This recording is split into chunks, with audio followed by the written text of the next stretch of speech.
Good afternoon. It's Wednesday, the 24th of August, 2016, just after 1 o'clock. Welcome to UK Column News. I'm your host, Brian Gerrish. With me in the studio, Mike Robinson. Well, we're delighted to say that it's a wonderful day outside. So the mood has been lifted here in the UK Column studio, and we're ready to get into some dark subjects. It's always the same if we're reporting what's happening politically in UK. And can we say we're very keen for people to probably get a little bit of focus back on our favourite political charity, Common Purpose, because Common Purpose is still highly involved in manipulating the political scene, not only in UK, of course. Scotland, we've been hearing about the works of Common Purpose, but as Mike is about to cover, worldwide. Well, we mentioned this yesterday, that they're running their ASEAN Leaders course at the moment, the second part of that. Today they are visiting this school, the Sampurna Academy. So let's have a look at their website. Here we go. It fills me with warm feeling there. And this is all about preparing your child for success with STEAM, leadership, and social responsibility skills. So they are teaching technology, engineering, maths, art, and this kind of stuff, but they are particularly focusing on leadership and social responsibility skills from the youngest age. So this runs from kindergarten right up to university level, and they're all about character development. The future leaders of Indonesia, they say, need a well-rounded education, one that develops a strong academic foundation, but also moral character and the ability to engage with problems critically. Also to have the knowledge, empathy, and ability to bridge the cultural divides. I think that's cultural intelligence, as Common Purpose likes to call it, that exists but across a more interconnected world.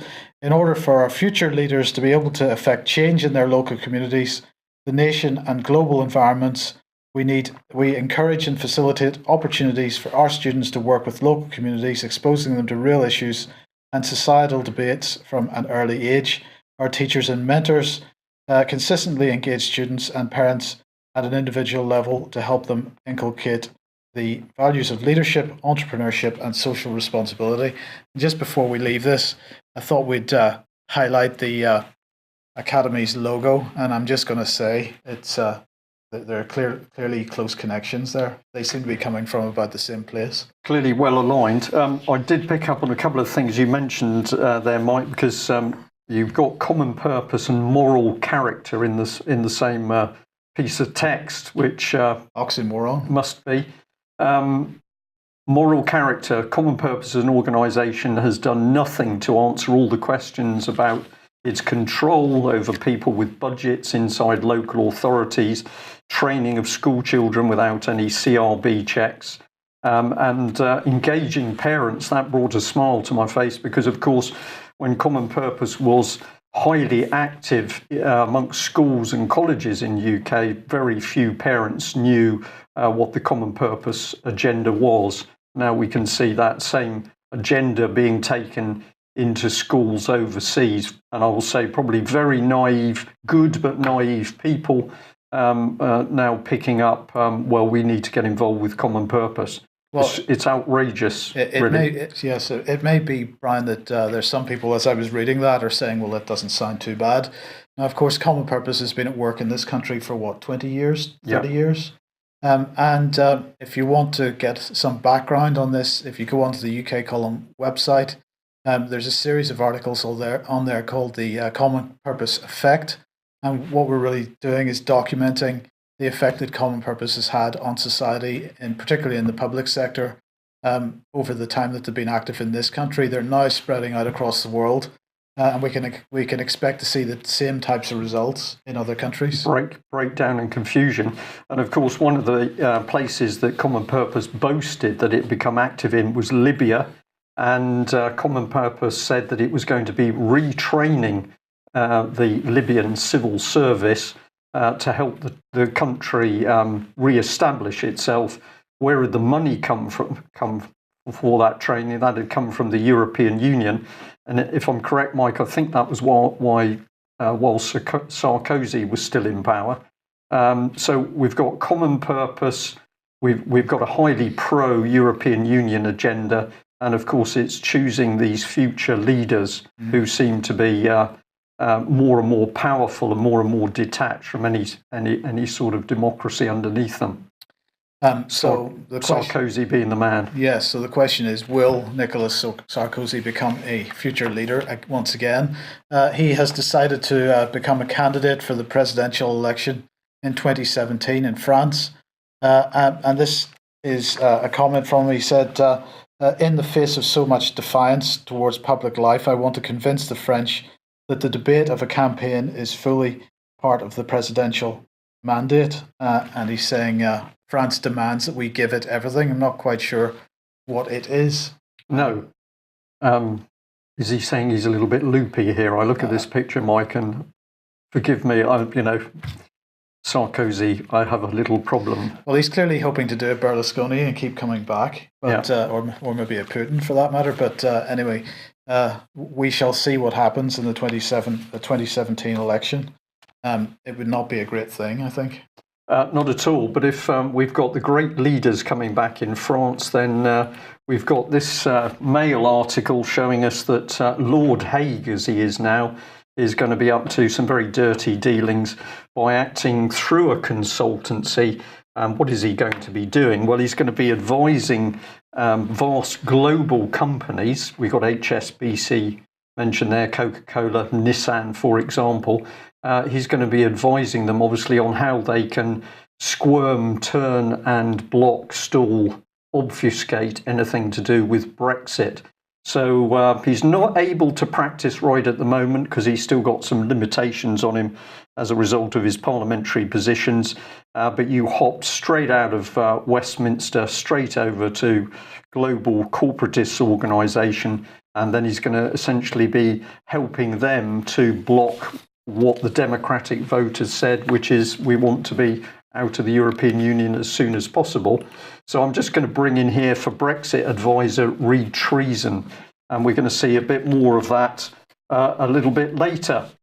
But if William Hague is one of our illustrious MPs, we've now got something extremely interesting taking place because we've got a blur between soap operas and Westminster. So let's bring in this. And the picture itself is interesting because if you go to the Mail, and I encourage you to go and read this story online, you'll see that this is a totally constructed picture. But what's the headline? Ex-Coronation Street star Tracy Brabin is nailed on to take over Jo Cox's common seat. And Brabin is apparently seen as a perfect replacement as she shares Cox's personality. I found this particularly creepy, Mike, because what we've got here is a blurring now between soap operas and Westminster.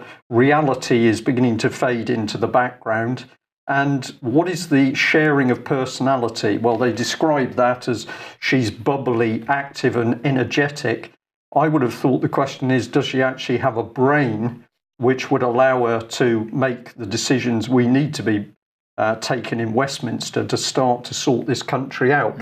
Let's have a look at how this really looks, because for the older members of our viewers and listeners, we've got the famous Coronation Street here. Is this a scene out of Westminster now? We should mention for our American listeners in particular that Coronation Street is a long-standing British soap opera. Long-standing, which started out quite light-hearted and became horrifically dark to be overtaken in darkness by EastEnders soap, of course. But this is what they say. She's obviously the woman for Parliament. Miss Brabin has appeared in a number of TV shows, includes starring as the clumsy waitress Sandra alongside David Jason in A Bit of a Do, Roxy Drake in EastEnders, and the ghost hunter in BBC's Miss Oliver. So this is just the sort of person we need for Westminster. Well, no, I think what's going on here is that there's something very interesting unfolding in the media, Mike, and this is a psychological attack because some people are not going to be able to differentiate whether they're actually seeing a proper politician or it's an actor or somewhere in between. Well, you could say the Commons is a soap opera, perhaps. That's maybe where they're taking it. We could. Right.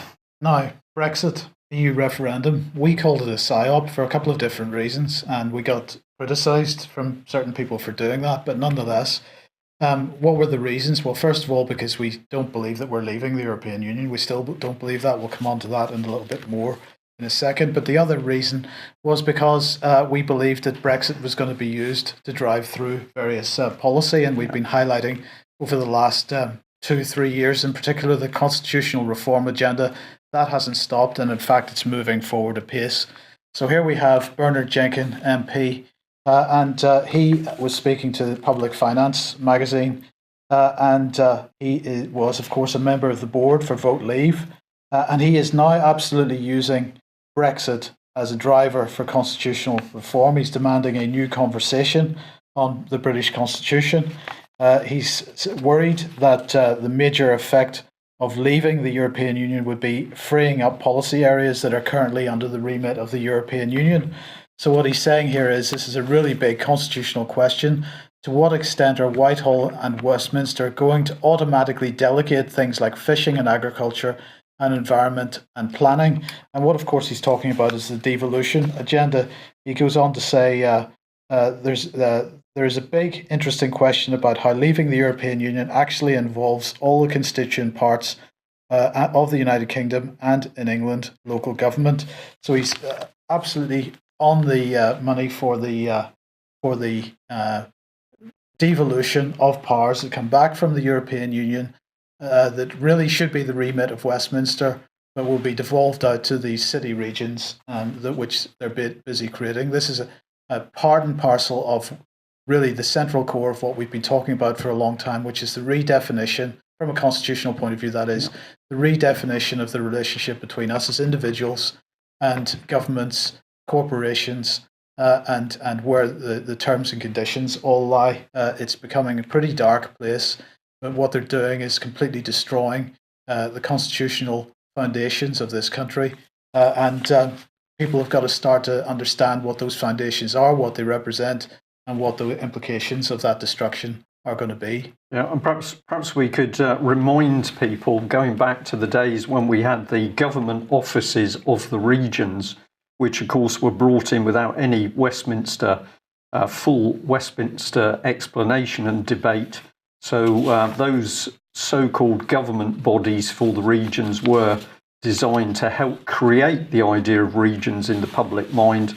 And then they were supported by the development agencies, such as the South West of England development agencies, given huge amounts of money in order to give them power in those respective regions. So the development agencies behind mainly very non-productive developments, huge amounts of money disappeared, frittered away. But what it did is create the agenda for these regions. This has now moved on to the city-state. So we've got massive constitutional change simply not discussed in Parliament, not explained in the press and the media. It creeps along under the surface. Yeah. In the meantime, while Jeremy Corbyn's messing about on trains, Owen Smith, who of course is running against him for the leadership of the Labour Party, is busy calling for a second referendum on the European Union and our position within it. And of course, well, aside from the fact that this is pretty predictable, and remains to be seen whether he becomes the Labour leader, probably not, despite Corbyn's best efforts. Nonetheless, the question is, does he even have the right to ask to suggest this? Because it's a bit unclear. Article 50, nobody really knows quite how that's going to work out. But the question is that when it's invoked, there doesn't seem to be any suggestion anywhere, and certainly the noise from the European Union itself is that once that is invoked, it is you can't return from it. So basically what Owen Smith is saying is that there would have to be, once the negotiation is done, Article 50 gets invoked, a negotiation begins about the terms and conditions for us leaving the European Union. That would then, he says, have to be put to a referendum. But by that point, what he doesn't seem to grasp is that it's already too late, because there would be no way back from that, other than for Britain to complete the process of leaving and then to ask to rejoin again. Maybe that's what he's aiming for. Well, I don't know, but as we've got some comments coming up at the moment in our chat box, and people are saying that basically this is just heading towards you need to vote again to get the right result, which of course we've seen. We've seen many times before from the EU, indeed, absolutely. Okay, now moving on, and pretty much in line with what Bernard Jenkins was saying here. This is a press release today from the Home Office regarding, well, it was quite an interesting title. The title of the press release discussed government fire procurement, and it did. I did sort of have a slight double take with that because I didn't realise that the government procured fires for the fire service. But anyway, there you go. This is all about procurement of equipment for the fire service in the UK, and what they're saying is that they've published the first ever national overview of what each fire and rescue authority in England pays for 25 common items of uniform and equipment. And they are, of course, suggesting that the fact that these 45 authorities are buying this equipment individually is not the best use of public money, which is a bit ironic because last night, actually, there was an episode of Yes Minister on the television where Jim Hacker was in front of the select committee who were quizzing him about the fact that everything was being purchased centrally and how that was an inefficient use of government money. Of course, Yes Minister is a sitcom, but nonetheless, it was quite satirical, quite to the point at the time. So what is actually going on here? Well, Brandon Lewis MP, who's the minister in charge of this, gives us a clue. He says, while some fire and rescue authorities are already collaborating on procurement and reaping the benefits, there's still a lot more to be done. And this is part and parcel of the change, the governance change that's going on in this country at the moment. We've already seen Police Scotland, the various police authorities in Scotland being merged into one Police Scotland. We're starting to see police regions being showing more collaboration and clearly with a view to being merged into one authority. Regional authorities first, I think. Absolutely. But what's the first area that you need to merge, of course, is finance, and that's exactly what's going on here, I believe. Yeah, to control them. Well, Mr. Lewis, very outspoken on matters to do with fire, but we just remind viewers and listeners that this is the same Mr. Lewis who's now 26 days of silence, having been asked to comment on the Metropolitan Police Officer whistleblowing on the major cover-up of child abuse in London with the collaboration of members of Parliament, local authorities, charities and other individuals. He doesn't want to talk about that matter at all. We've spoken to the Home Office media team this morning because the Home Office has still not replied to a request for simply their response to that testimony from the Metropolitan Police Officer. So children dead in the gutter, children topped up with disease, children trafficked, groomed, abused, drugged. Mr. Lewis, not interested, but when it comes to procuring new fire equipment, he gets very excited indeed. Why would there be this huge difference in his approach? I'm going to say once again that the answer is, of course, that Westminster is heavily involved in the abuse of children. They know it.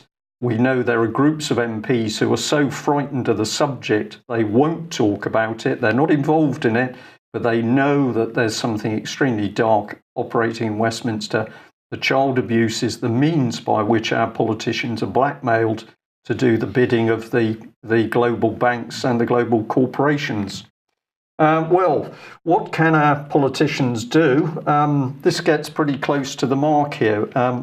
A good article from the Mail by a gentleman called Alex Brummer. And what is he doing? He's talking about the fact that the China National Offshore Oil Corporation has buried its way into North Sea oil. And he's saying that it's estimated that that company is now responsible for extraction of up to 200,000 barrels a day, 10% of the output roughly. And that means basically that the Communist Party in Beijing has become the largest crude oil operator in the North Sea. So we can relax, of course. We've got EastEnders in Parliament, and the message from Theresa May's Conservative government is that communism is good. So I think we know what's coming, Mike, pretty quickly, unless the public stand up to be counted. And then we better bring in these two. This is from the same article. Of course, Cameron technically faded into the background, but we can be sure he's up to no good. And the comment was that the Cameron-Osborne government was enthusiastic to the point of recklessness in its open door policy to Chinese foreign investment in the UK. Well, we're going to say for recklessness, read treason, because this is exactly what it is. We're not just giving away public buildings, Mike, which you've been highlighting for some months. We can now see that anything Britain owns is open to foreign governments, hostile governments, communist governments, and it's certainly open to criminal international banking cartels. Well, The Guardian had picked up on this a few hours ago. We thought we'd bring that in since it seems to be part of the subject. Scotland's North Sea oil revenues collapse. So they've got a graph here showing the extent of that collapse. But there was a tweet embedded in the article, and it said here that Scotland's deficit, almost 15 billion as North Sea oil revenues fall. Scotland's share of North Sea of oil revenues has fallen 97% in the past financial year. Well, that's a pretty major fall if that figure is correct. But of course, what they're saying is that North Sea oil reserves limited. We've heard that before in other locations, I think. Oil's becoming ever more difficult to extract in the North Sea, plus the world price of oil has fallen. So Scotland under pressure from revenues more limited, but not to worry, because of course we're giving huge chunks of that revenue away to communist China. But according to Westminster, communism is now good. It's pretty easy to understand what's happening, I think, Mike, overall. Yes, well, let's move on to financial matters. UBS, Deutsche Bank, Santander, and, well, this is going out live, so I've completely forgotten the fourth one, and I do apologise off the top of my head. They are now creating a new digital currency. This shouldn't really be any surprise to many people. But this is going to be, as we've been suggesting, is going to be based on the blockchain technology, this distributed database technology that is behind Bitcoin and other cryptocurrencies. So this is four of the world's biggest banks. UBS is pioneering what they're calling a utility settlement coin. It's BNY Mellon is the fourth one. I do apologize. They're saying that today trading between banks and institutions is difficult, time-consuming, and costly, which is why we all have big back offices. This is about streamlining it and making it more efficient. So this isn't about providing a digital currency for retail, for use in the high street, so to speak. This is about them transferring money between themselves and settling accounts via a digital currency based on the same type of technology as Bitcoin. Now, there's several cash systems being developed for this. There's one called Settle, which is a group which is funded by various hedge funds. Citigroup is creating one called Citicoin. Goldman Sachs is creating one called Settlecoin. And JP Morgan is apparently working on a similar project. And of course, we shouldn't forget that Mark Carney has been talking about this same technology for central banking as well over the last year or so in particular. So I think the Federal Reserve Bank, the Bank of England, and the Bank of Canada are all discussing this. So they're clearly beginning the digital rollout with their back office function to begin with. And then eventually, as we start to see fewer and fewer places accepting cash on the high street, we might see that being rolled out eventually there too. So criminal cartels building their own cashless world system. Absolutely. Okay, well, don't worry about that, because there is good news, because at least one of the major banks has been having a good look at its operations. So here we are. It's where are we? Lloyds Bank, and it says, according to the Mail anyway, that embarrassed Lloyds boss, here he is, Antonio Horta Osorio, has apologised to his £75,000 staff after being caught having an affair on a business trip. So this naughty banker, you read the article, there's still alleged in there, so we better say alleged to have been sharing a bed with a lady while he was overseas. And this is so outrageous that he's had to apologise. But Lloyds have insisted that no rules were broken, said the chief executive paid personal costs out of his own pocket.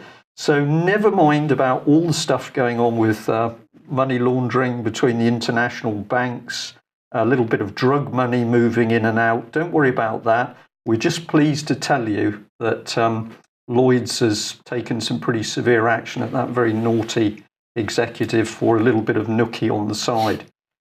We're just saying a masterpiece of reporting by the Daily Mail.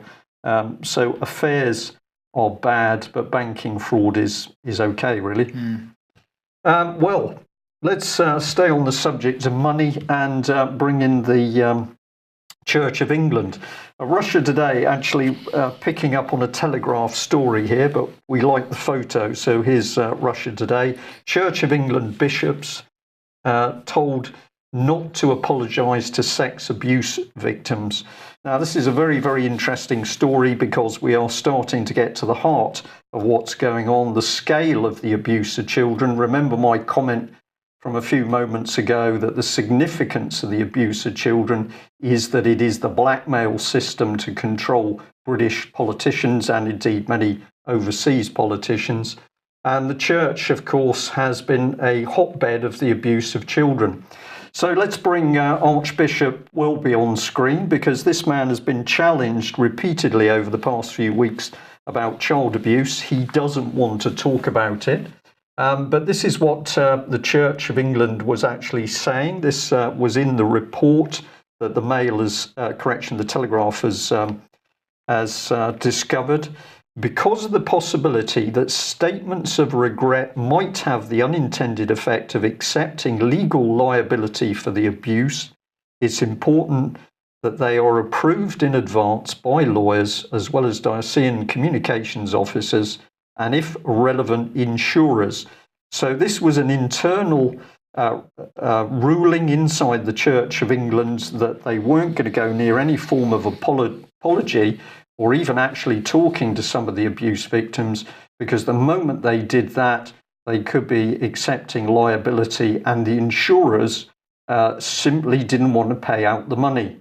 So never mind principles of Christianity, don't worry about moral codes. The Church of England simply controlled by the insurers. Well, the story got quite deep. This is actually the front page on the left of the header for the article on the Telegraph. Church of England warned bishops not to apologise too fully to sex abuse victims. And in the report, the Bishop of Durham, he's shown pictured there in front of presumably some before them fallen angel, I think it is, the angel of the north. He was then the church's head of safeguarding, and there was a victim called Joe who came forward. The church refused to deal with this man at all, following advice from the insurers.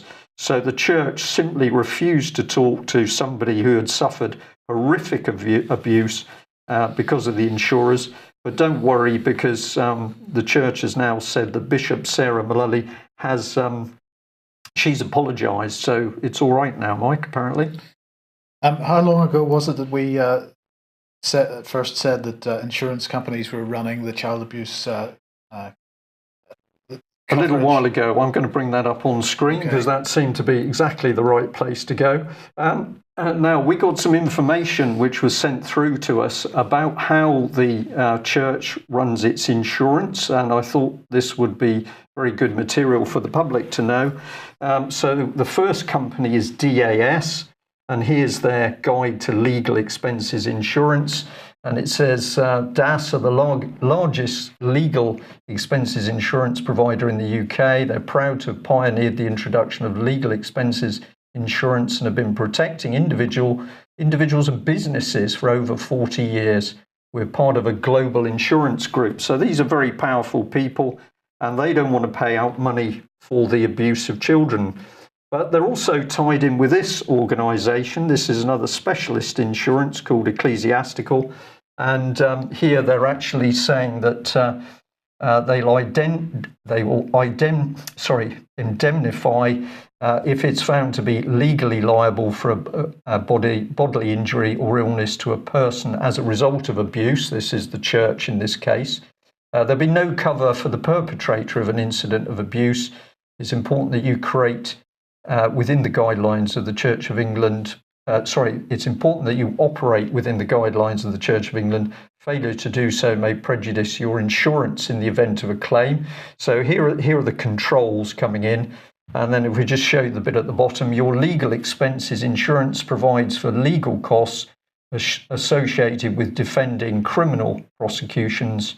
Expenses insurance manages these claims on our behalf, etc., etc. So here are insurance companies. They're not interested in exposing child abuse. Their overall agenda is to cover it up. And we've now got the situation where the Church of England, we could also say probably the Catholic Church as well, certainly doesn't want this to come to the surface. And we'll show you why in a minute. How much money does the Church of England have sitting in investments and property and bank accounts? Billions, Mike. And they're worried about insurance in this case? They've surely got a duty of care to people that were abused under their care. Well, they don't seem to be care about abuse at all. But the point's absolutely right. We're talking immensely wealthy organisations. They don't want to pay out any compensation. Well, let's go back. This is a BBC report, which was accurate. This was talking about abuse in North Wales, and the headline was Insurers advised against publication of child abuse reports. So the insurers in this particular case suggested that the chair of the Council's Social Services Committee, that's Mr. Malcolm King, a brave and determined whistleblower, should be sacked if he spoke out. So here were the insurers. What were they doing? They were interfering with evidence, really, from this gentleman. And their recommendation to the council was, well, you need to think carefully because we prefer it if he was sacked. And the insurers actually wrote this, draconian as it may seem. You may have to consider with the elected members whether they wish to remove Malcolm King from office if he insists on having the freedom to speak. So this is in-your-face manipulation to make sure that criminal abuse of children is covered up. Who is the driving force? Insurers. Who controls the insurance industry? The banking industry, I would think, Mike. Is that correct? Absolutely. Okay, well, let's bring in the article Mike's alluded to. Here it is. This was UK column, Child Abuse, the End for Big Insurers. And this is part of our comment in the article. In 1994, the Local Government Chronicle suggested that following a scheme of arrangement in the hands of receivers might be a better term, Municipal, which is the company implicated in the BBC article I've just mentioned, Municipal faced future claims of 925 million compared with assets of 45 million. So the insurers of that local authority who were saying, whoa, we don't want to pay out to children. Why were they doing this? Because they were bankrupt. Mm-hmm. And a bit more of our article, which we'd encourage you to read, is this: recognising that a £10,000 payment for horrific abuse and a lifetime of suffering is a gross insult, and using our own suggestion that £1 million is perhaps a more reasonable figure, 500 child abuse survivors equate to 0.5 billion. Consider Mr. King's assessment of a UK-wide child abuse gulag. The figure becomes vast. 5,000 children equates to a claim of 5 billion. And of course, if we take 5,000 children a year, which is probably somewhere in the right bracket, over many years, we're easily looking at 50,000 children. And so there is an amount of 50 billion hanging over the insurers. And this is the reason, of course, that they don't want to pay out. Right, how does this affect abuse victims? Well, Mike highlighted Teresa Cooper a few days ago, or a couple of weeks ago it was now. We would encourage people to buy Teresa's book, Trust No One, because she talks about what happened to girls in the Church of England, Kendal House, where she and other girls were drugged unconscious and abused. And of course, what happened when Teresa took her case to the Church of England, they used their legal teams backed by the insurers to make sure that she wasn't going to get any compensation. And my goodness, this lady has really had to fight her case through. What has the Church of England done? Well, we've apologised. Same as Joe. We've got lots of money, but we prefer to use it fighting you. So we're going to say they only apologised after years of denial, harassment of the survivors, and millions which were spent in defensive legal actions. So there we have it. This is the state of the nation at the moment. Westminster has become a soap opera, and the Church of England would rather sit on its wealth and make sure that those who've been abused stay in their nasty little holes. It's pretty unpleasant, Mike, isn't it? Yes. Well, last week, complete change of subject. Last week we mentioned this article that the US is moving its tactical nuclear weapons from Turkey to Romania amid fears ISIS could snatch them. And this was the propaganda that was being pushed out following a report from a think tank in the United States warning that non-state actors could get access to nuclear material. Not sure whether this is a response to the US's slightly changing relationship with Turkey. But anyway, we did mention that on Friday, I think, last week. Well, now Matthew Rycroft, who is the ambassador to the permanent representative to the United Nations for the UK, has just given a speech on this very subject. So he is pushing the fear agenda here.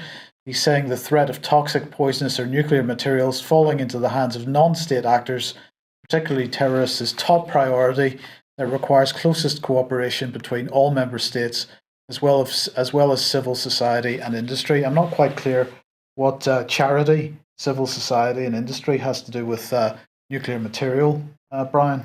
Well, maybe he actually knows that in the dirty agenda of international crime, organised crime, these materials are moving through all sorts of organisations. Quite possibly. So if we just put him back on for a second, Theo, he went on to discuss Resolution 1540, and this, he's saying, is not a household name. This is a United Nations resolution which they say affirms that the proliferation of nuclear, chemical, and biological weapons and their means of delivery constitute a threat to international peace and security, and therefore we've got to refrain from supporting by any means non-state actors from developing, acquiring, manufacturing, possessing, transporting, transferring, or using nuclear, chemical, or biological weapons and their delivery systems. Of course, he couldn't finish his speech without mentioning Syria and having a dig at Assad, because although Resolution 1540, which is what his speech was really about, is about non-state actors having access to chemical weapons and nuclear weapons in some form, he had to bring in Assad and reiterate the allegation that Assad has been using chemical weapons against the Syrian people. So, you can't let any opportunity go to waste. But nonetheless, pushing the fear of jihadists getting access to dirty bombs, I suppose. Yeah, we must stay as frightened as possible, but probably we should be frightened of our own government before the jihadists. Yes. Now, it's not often that I see an article in the Huffington Post that I like, but I thought I'd highlight this one. We know about the lies over Iraq, but what about Syria? And this is from Mark Curtis, who's described as a British historian and journalist. He's been working on, he's written many books on foreign policy of the United Kingdom and the United States, particularly from the post the Second World War. And he starts this article by saying, British wars abroad have two enemies. First, the official enemy portrayed as a monster whom we always battle with noble intentions. But second is the enemy within, us, the public. The danger posed by the public is that we may stop elites doing what they want. Hence, we are the subject of state information operations to convey messages and obscure facts, usually via compliant media organisations. The British government, he accuses the British government of waging information warfare by funding media operations for some Syrian rebel groups, for example. He goes on to list some examples. Ministry of Defence hiring contractors to produce photos, radio broadcasts, and social media posts branded with the logos of rebel groups, read terrorists, to effectively, quotes, effectively run a press office for opposition fighters. He accuses the government of simply lying to Parliament and public. He says that another issue is whether Britain has been supplying arms to the Syrian opposition, and he goes on to give examples that we have. And he then says, should we take seriously the government claim that it wants to see an end to the war brokered by the UN in Syria? Britain's policy in Syria, by stepping up support to opposition forces, is having the effect of prolonging the war. It strongly appears as if Britain wants neither side to win or lose. And of course, he's absolutely right about that. Britain does not want either side to win or lose. This is about arms sales. It's about divide and conquer. It's about controlling a region. And this is something that Britain has been historically extremely good at. It's about gangs and counter-gangs. And if you still haven't read the book by General Frank Kitson, then get hold of it and read it. And perhaps some of this will make a bit more sense. Gangs and counter-gangs. Gangs and counter-gangs, yeah. Okay, finally then, Russia. Everybody wants Russia. It seems this is there's been some talk in the media over the last few days since Russia was using Iran as a base of operations for bombing in Syria. The Iranians, really some people within Iran, were pretty upset that was made public. Nonetheless, Iran has now made an official statement on this, and so they have officially acknowledged that they invited Russia to launch their operations from their airbase in Iran, and so that's perhaps they've been forced into making that acknowledgement. That following, I think they were a little embarrassed that had been made public in the first place. But of course, it's not just Iran that's inviting Russia into their territory. Yemen desperately trying to persuade Russia to come and help in that country as well. Yeah. So everybody seems to want Russia at the moment, Brian. Well, I don't think I'm surprised in the slightest. I'll just say, interesting, that last slide, perhaps Theo, just pop it back again. I just look at the gentleman standing there and I'm thinking to myself, he looks smart. He's smartly dressed. I compare that to what I see in Westminster at the moment. Just a small point, or maybe not. Okay, well, that brings it to the end of today's news. I'd just like to say we will get a picture in due course, but we've got some new UK column pens here. Black with a very simple logo on, which I think is very attractive. Remind me of prices, Mike, £3.50. Yeah. £3.50. Has got a soft stylus at the end for jabbing at your tablet or whatever it is. So if you haven't got a UK column pen and would like one, please have a look at the website. And also, several people have asked me for the contact details for the gentleman I mentioned yesterday, Graham Duckworth, who is in HMP Cardiff Prison. I will get the details for his contact address up on screen. I'll tweet it out initially, as that's an easy way of doing it. But we will give you more detail on that case. The tragic death of his brother, the authorities are trying to say it was a suicide. We don't think so. But what has happened to Graham as a result of fighting for truth is extraordinary.